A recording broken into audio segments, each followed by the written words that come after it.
Thumbnail पर लिखा है पाकिस्तान को झटका, लेकिन आपने क्लिक किया ये सोच के कि देखेंगे कि झटका कैसे लगा है। शुरू में बता देंगे पहले ही, पाकिस्तान को झटका रूस ने दिया है। सलाम नमस्ते सत श्री अकाल, मैं हूं रज़ा और आप देख रहे हैं रज़ा ग्राफी की इंटरनेशनल प्राइम टाइम, जिसके अंदर दुनिया की बड़ी बड़ी खबरें आसान ज़बान में आपको बताई जाती हैं।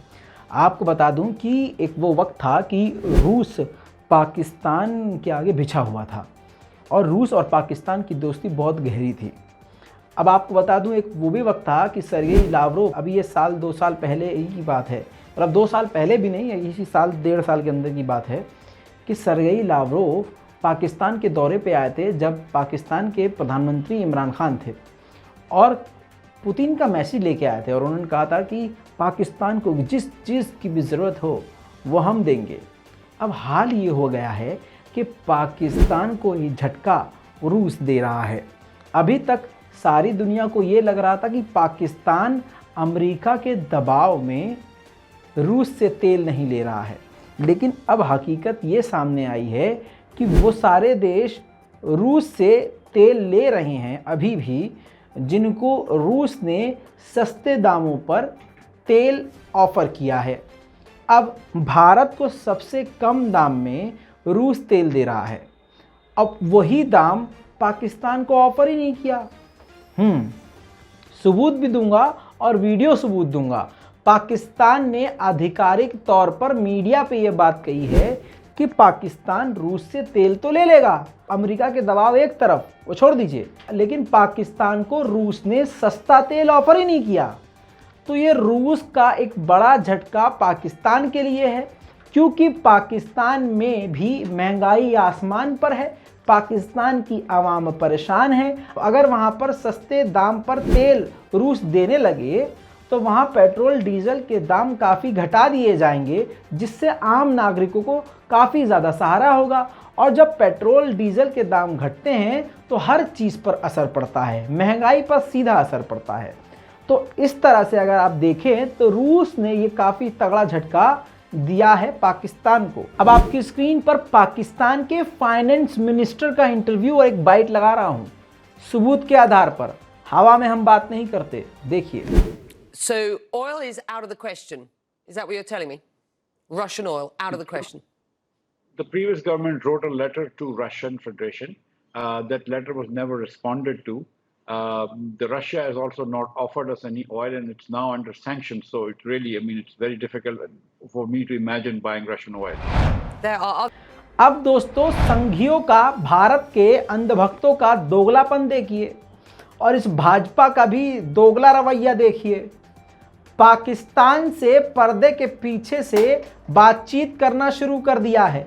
यहाँ भारत के मुसलमानों को पाकिस्तानी पाकिस्तानी बोलकर गला रेतने पर तैयार हैं भाजपाई और संघी।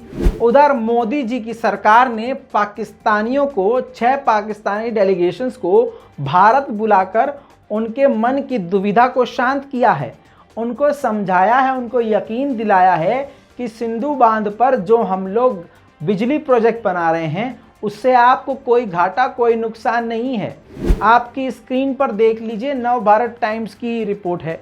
सिंधु जल संधि पर भारत ने पाकिस्तान को दिया बड़ा भरोसा, शहबाज राज में पिघल रहे रिश्तों की बर्फ।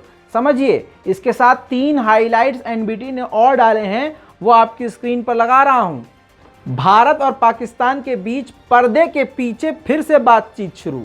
मोदी सरकार ने सिंधु जल संधि पर पाकिस्तानी चिंता को दूर किया।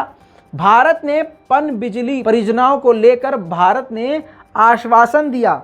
अब आपको बता दूं, पाकिस्तान ने भारत की इस प्रोजेक्ट की निंदा करी थी, जिस पर भारत ने, मोदी सरकार ने बुलाया कि आइए साहब, हम आपको शांत करेंगे। अब सवाल ये है कि जिस चाइना और पाकिस्तान को लताड़ते थे सारा दिन, गरियाते गरियाते मुंह नहीं दुखता था साहिब का, अब उसी पाकिस्तान से बात क्यों कर रहे हैं? क्यों भाई साहब, क्यों कर रहे हैं आप बात? लेकिन मुसलमानों से नफरत करना हो तो पाकिस्तान का नाम ज़रूर लेना है, मुल्लों का नाम ज़रूर लेना है। आप क्रोनोलॉजी समझिए, आप क्रोनोलॉजी समझ लीजिए। अब मैं आपको बता दूं, इसी भाजपा का दोगला रवैया, पाकिस्तान को तो पुचकारने लगे और पर्दे के पीछे बात भी करने लगे। आए अब चीन हमारे भारत की सरजमीन पर घुस रहा है, 2 पुल बना चुका है, हथियार तैनात कर चुका है, पेंगोंग में तनाव है और हमारे इलाके में गांव बसा चुका है, खतरनाक तरीके से पोर्ट बना रहा है, लगातार भारत के खिलाफ गतिविधि कर रहा है, सैटेलाइट इमेजेस आ रही हैं, अमेरिकी रिपोर्ट से खुलासा हो रहा है, भारतीय सेना के सीनियर जवान और कमांडर ने इस बात की पुष्टि की है। दूसरी तरफ से मोदी जी उसी चीन के साथ प्रोजेक्ट करते करते उसी चीन के साथ इतना भारत ने बिजनेस कर लिया है। आपकी स्क्रीन पर, फुल स्क्रीन पर देखिए, ये रिपोर्ट लगा रहा हूँ हिंदुस्तान टाइम्स की, जिसमें चाइना के फॉरेन मिनिस्टर ने बताया है कि 2021 से 22 में भारत और चीन के बीच में 119.42 बिलियन डॉलर का बिजनेस हुआ दोनों देशों के बीच में। और सन 2020 और 21 में यह बिजनेस 80.51 बिलियन था, यानी 80 से सीधा 119 बिलियन डॉलर से पार पहुंच चुका है। ये चीन के विदेश मंत्री ने बताया है। समझ रहे हैं आप? चीन की आंख निकाल लेंगे, लाल आंख दिखाएंगे, बाबा जी का ठुल्लू दिखाएंगे।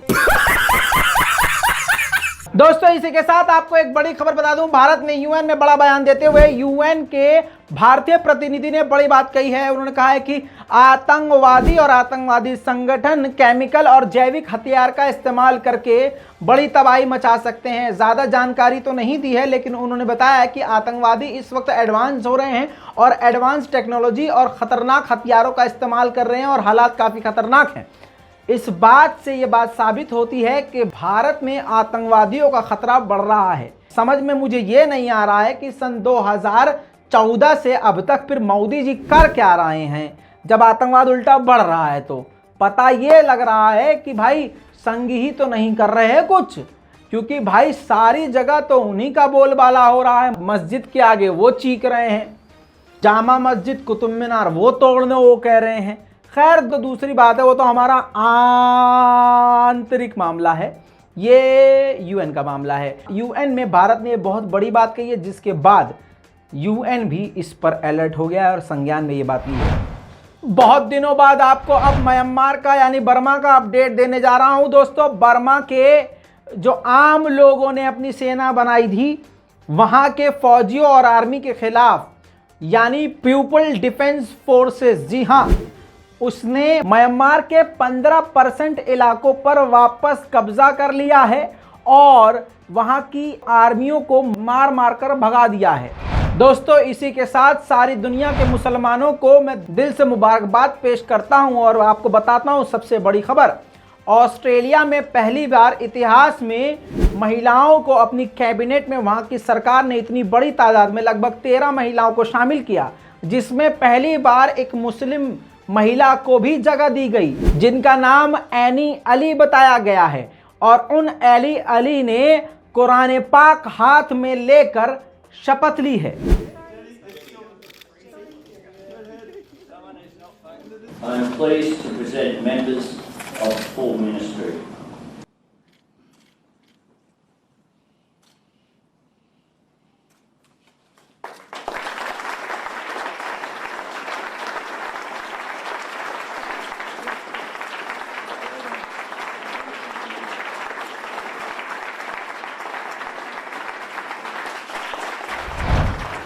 इसी के साथ चीन ने ताइवान को धमकी दी है। चीन ने आधिकारिक तौर पर कहा कि कई दिनों से लगातार हमारे फाइटर जेट ताइवान के इलाके में दौरा कर रहे हैं और वहां का मुआयना कर रहे हैं, क्योंकि ताइवान चीन का ही हिस्सा है और ये हम इसलिए कर रहे हैं ताकि बाहरी ताकत चीन के और ताइवान के बीच में घुस न सके।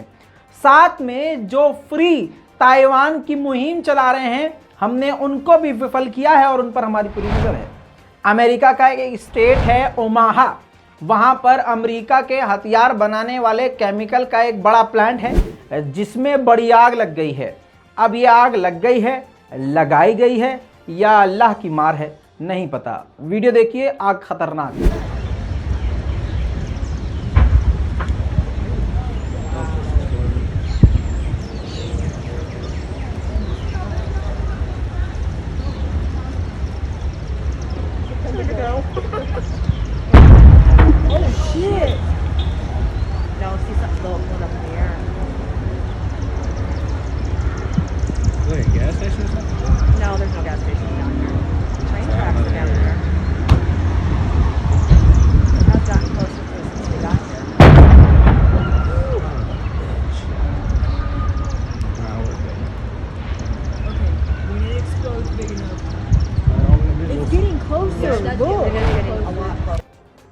दोस्तों खबर अब ईरान से। ईरान के वेस्ट इलाके में अबदान शहर में एक बिल्डिंग गिर गई थी।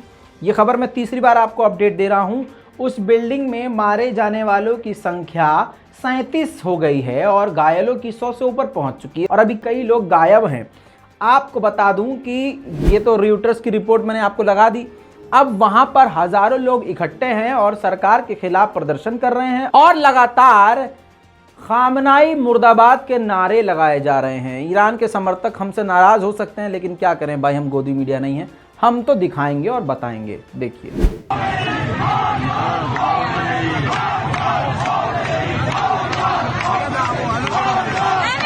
अमेरिका के कैलिफोर्निया में सन 2021 में एक बच्चों के अस्पताल पर साइबर अटैक हुआ था। अमेरिका की FBI ने अब कहा है कि यह साइबर अटैक जो किया था ये ईरान ने किया था। ईरान पर एक बार फिर से बड़ा इल्जाम।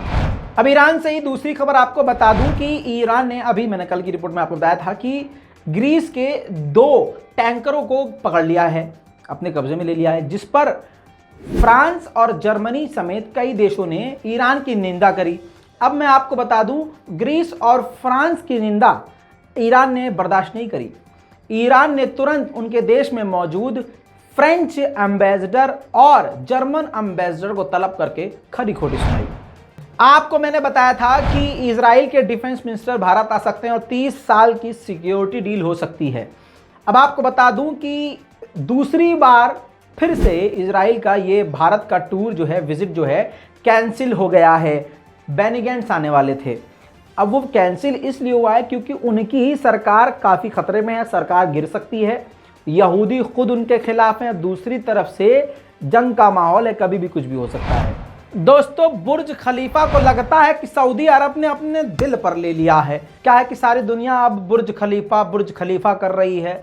हालांकि आखिर में जाना खलीफा को उसमें ही पड़ता है, 6 फुट की ज़मीन पर। आपको मालूम है अभी UAE के बादशाह का इंतकाल हुआ। तो खैर दोस्तों, ये दुनिया की चकाचौंध है, इसमें हर कोई होड़ में लगा हुआ है। अब $500 बिलियन सऊदी अरब खर्च करेगा अपने देश में दुनिया की सबसे ऊंची इमारत बनाने में। जी हाँ, पूरी दुनिया में। मैं बुर्ज खलीफा का कंपैरिजन नहीं कर रहा हूँ, बुर्ज खलीफा तो लिस्ट में ही नहीं आएगा। सऊदी अरब इतनी ऊंची बिल्डिंग बनाने जा रहा है। लेकिन मेरा ये कहना है कि सऊदी अरब की सरकार बजाय बिल्डिंग ऊंची बनाने के अपना मेयार ऊंचा करे, वहाँ की सरकार हक के लिए बोले, मुसलमानों के लिए बोलो, तो अपने आप उसकी इज्जत और मेयार, और फिर ऊंची ऊंची बिल्डिंग बनाने की ज़रूरत नहीं पड़ेगी, इज्जत फिर अपने आप ऊंची हो जाएगी। दोस्तों अभी तक के लिए इतना ही। दुनिया भर की बड़ी बड़ी खबरें यही थी।